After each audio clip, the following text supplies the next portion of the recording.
Welcome back to the channel, y'all. Today we're making a pure Death Domain Cleric build. So that means we're not going to be mentioning multi-classing, and this build is not overly reliant on items or equipment. On this channel, we like to make fun, viable builds for Honor and Tactician mode. We're not too worried about being hyper-optimized or following some sort of meta strat. We like to pick what's fun and roll with the punches. So with the intro out of the way, let's get started. Alright, here we are in Character Creator, and we kind of made a pseudo Shadowheart because I basically think Death Domain here is very appropriate for that character. And well, you know. I may be a hater and a gatekeeper, but I'm also God's favorite princess and the most interesting girl in the world. Anywho, class we're going for is Cleric here. Now, to start off with the cantrips, Toll the Dead, Bursting Sinew, and something like Guidance, and also Bone Chill, you need to select another subclass first, then change into Death Domain, and that'll give you Bone Chill, because if you just select Death Domain first, it's going to make you choose between Bone Chill, Toll the Dead, and Bursting Sinew. This isn't a huge deal, but it's nice to have all three of these very thematic cantrips right off the bat. For your deity in your background, these are always up to you. Ability point wise, I would have a spread like this, mainly focusing on wisdom because that's our spell modifier, and then having some strength. Now if you're going to use elixir of hill giant strength or cloud giant strength, you can nuke your strength stat, but clerics here, they do use a mace, and I like that as an option, so I'm going to have some strength. You want some dexterity for your initiative, and then constitution because of our concentrations, and also some survivability with your health. Now when it comes to prepared spells, I'm not going to talk too much about prepared spells in this section. I'll wait for the gameplay section, and that's because as a cleric we have prepared spells, meaning at any point while we're outside of combat we can switch these spells out anytime. But just at the start here, I do think Inflict Wounds is very thematic and fits in line with Death Domain. Command is very helpful for so many encounters. Sanctuary is a great survivability, and then Bless is a great support spell for your allies. And lastly, for Character Creator here, we do pick up the passive Reaper, which states that our Necromancy cantrips that can target one creature can target an additional creature as well. So this is going to be a nice offensive option that's going to save on us using spell slots. So that's Character Creator out of the way. Let's move on to level 2. At level 2 here, we are now the real Shadowheart. We pick up our Channel Divinities, and we pick up Turned Undead, and we also pick up Touch of Death. Now this is why I mentioned taking something like Inflict Wounds, and that's because Inflict Wounds here is a melee strike that'll proc Touch of Death. So that's a nice synergy very early on. Let's move on to level 3. At level 3 we pick up our level 2 spell slots. Like I mentioned earlier, we have prepared spells, meaning we can swap these out at any point. I will give a special shout out to Silence. This can be really useful early on against the Harpy fight in the Druid's Grove. This is a great way to counter that. But now let's move on to level 4. At level 4, you do get another cantrip, kind of pick what you need. Same goes for your spell slots. We are going to pause and talk about feats now. So feats for Death Domain Cleric, obviously ability improvement and bumping up your wisdom, not a bad idea. Alert to make sure you're always first in the turn order. This can be very helpful as well. Now because Death Domain Cleric does have a lot of melee synergy, taking something like Great Weapon Master is not a bad idea because Death Domain, they are martial proficient, meaning they can use any melee or weapon in general that they want.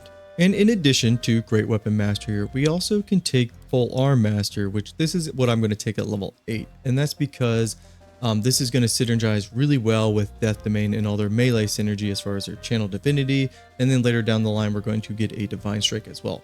Also, Shadowheart here in her promotional art, she's always having like a spear, so kind of fits into theme. But at level 4 here, the feat I'm going to take is Warcaster, and that's mostly because I want advantage on my concentration saving throws, and at level 5 we get a really good concentration. So those are kind of the feats I would be jumping between. So at level 4 here, I'm going to be taking Warcaster. At level 8, I'm probably going to take Polearm Master. And then at level 12, our last one, it's either going to be ability improvement for me or alert. So with the feats out of the way, let's move on to level 5. At level 5, we do get Destroy Undead, which takes our Turn Undead ability and adds radiant damage to it. So this is a nice way to nuke undead, and luckily in Baldur's Gate 3, there's a lot of dead shit. On top of that, we do get Animate Dead. This kind of makes us into a Necromancer. I'm going to be using this later on. We also get Vampiric Touch. This can be really good if you build straight into it, but we're not doing that for this build. Prepared spells, the only one that I do want to mention is Spirit Guardians. This is why we took Warcaster, to ensure that Spirit Guardians stays up. And with that, we can move on to level 6. At level 6, we pick up the subclass feature Inescapable Destruction, so we ignore any necrotic resistance, which is nice because a lot of our damage as Death Domain is going to be focused on necrotic damage. But now let's move on to level 7. At level 7, we do pick up 2 spells, Blight and Death Ward. Both of them really good, but Blight here, if you're ever having issues in Act 2 with those shambling mounds, use Blight on them. This will absolutely nuke them. Those enemies can be pretty deadly on Tactician and Honor mode. But other than that, let's move on to level 8. Alright, in level 8 here, this is when we pick up our Divine Strike Necrotic, and this is going to add just necrotic damage to our melee strikes. Now this states that we can only do this once per turn, but in the gameplay section, we'll show off that you can actually do this twice. We pick up our second feat, and I already said we're going to go with Polearm Master. This is transitioning the Death Domain Cleric that we have here into more of a martial side, or having the option to be a melee character on top of the, normal cleric spells that we can already do. But with that out of the way, let's move on to level 9. At level 9 here, we unlock our level 5 spell slots, but again, we'll talk about that more in the gameplay section. For our Death Domain spells, we do get Cloud Kill. This is a nice AoE ability, and we also get Contagion. Now, this is a very interesting spell that can be very devastating if you use it in the right circumstances. And I'm going to make a special mental note here to show this off more in the gameplay section so you can see what I'm talking about. But let's move on to level 10. In level 10 here, we do get another cantrip and another level 5 spell slot, but we also get our Divine Intervention, and this is nice to use once per campaign. But let's go ahead and move on to level 11. And at level 11 here, we unlock our level 6 spell slots. I love the Cleric level 6 spells, especially Hero's Feast, Plan Our Ally, and then Create Undead. Unfortunately, we only get to cast one of these per long rest, unless you have like a potion of Angelic Slumber. But just know, yeah, Cleric, we're really stacked on our level 6 spells, and let's move on to level 12. Now, quickly with level 12 here, we just pick up our last feat. I'm going to go with Ability Improvement, bump up our Wisdom there, and now let's move on to the gameplay section. Alright, now here in the gameplay section, you can see my beautifully organized bar, and these are usually the spells that I gravitate towards with my Death Domain Cleric. And if I open up my spell list here, I still have 2 more slots that are kind of like a flex pick, whatever I feel like. But in general, these are what I like to gravitate towards. I do have my healing spells over here on the right side. So even though this Death Domain Cleric, a lot of necrotic damage, we still have the option to do the normal, like I would say traditional cleric thing, which is, healing. We got a lot of supportive spells as well. And we do have a bunch of like create minion type abilities as well. We have Guardian of Faith, we have Spiritual Weapon, and then we have Animate Dead and then Create Undead as well. So in general, as a Death Domain Cleric or Cleric in general, we are stacked when it comes to spells. And to add even more to this subclass, we have our Divine Strike Necrotic here, and that synergizes with our Channel Divinity Touch of Death. So again, we have that melee option on top of all the other options we have. Now, before we get into the gameplay section and show off some of these spells, take a quick look at our gear here. Nothing crazy. This would be very on par for what you have at this point. In fact, you'd probably have like even better options when it comes to gear here. Range options here. You can actually use a bow or like 2-handed crossbows with Death Domain Cleric here, because again, you have that martial proficiency.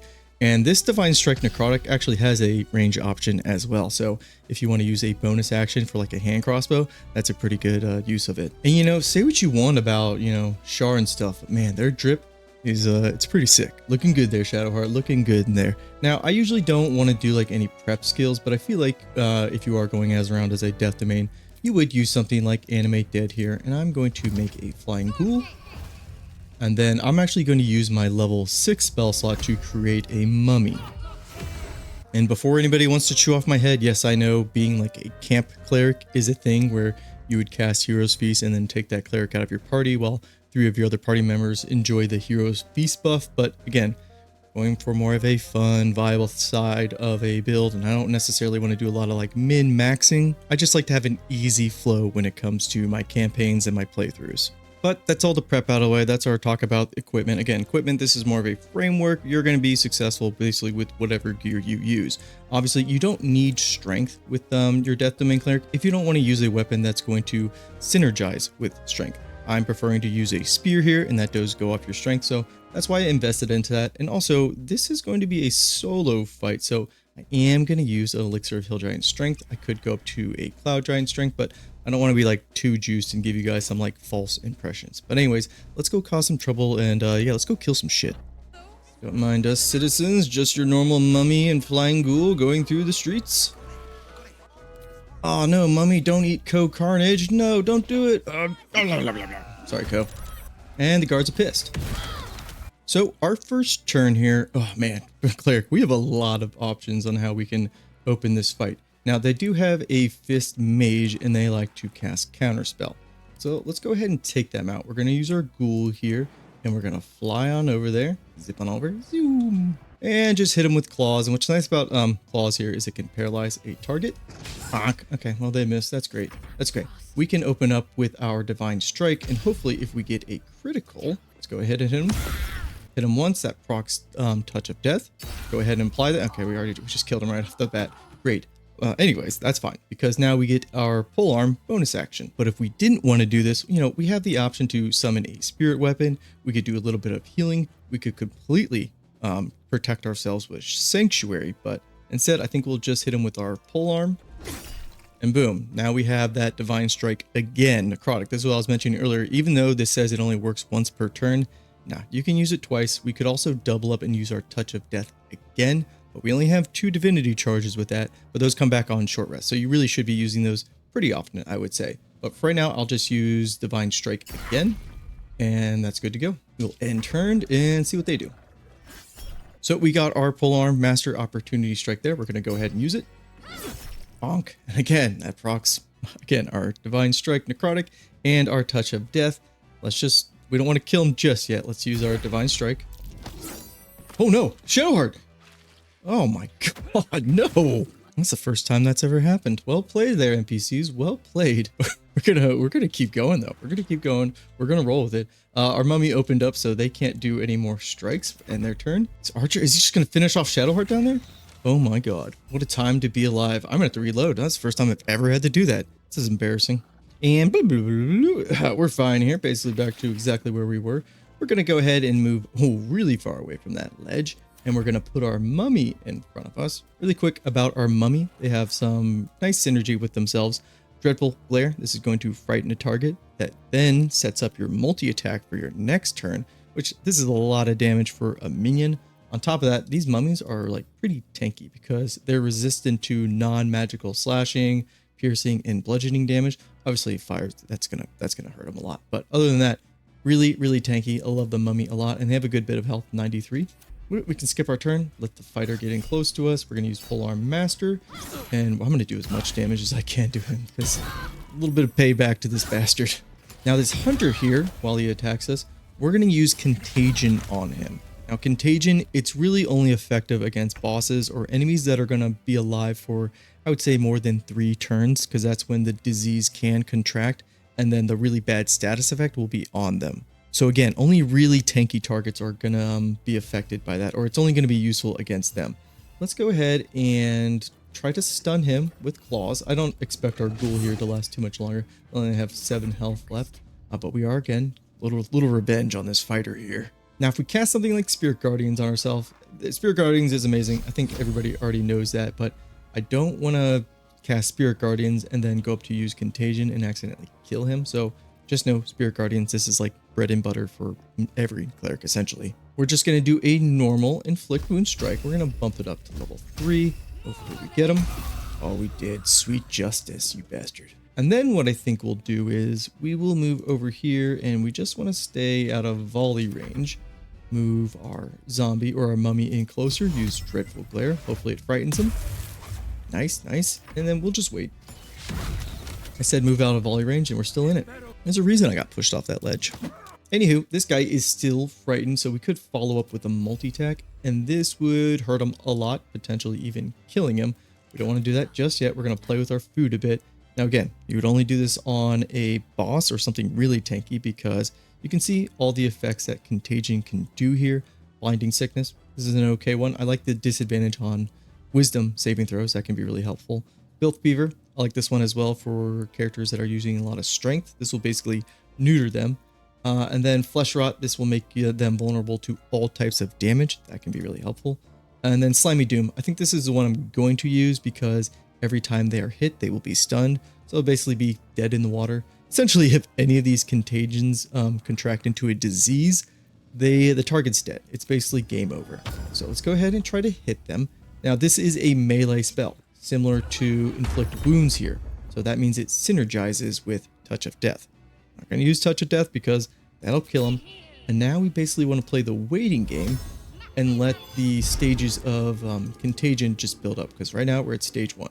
So we're just going to skip our turn until the contagion basically has the full effect and contracts into that disease. He's at stage 3, so just one more failed saving throw roll, which he just had. Now he is stricken with slimy doom, and so every time we hit him, he's going to be stunned. So he's basically royally screwed. So we're going to go in there, we just want to tap him. We just want him to get stunned. Don't want to kill him just yet. So he's stunned. This actually won't kill him if we do our necrotic strike, but now he's basically useless for the rest of the fight. So just imagine that on a really tanky target, and yeah, they're not going to have a good time. But we can end the fight now. Use Touch of Death, and boom. That's it, baby. That's it.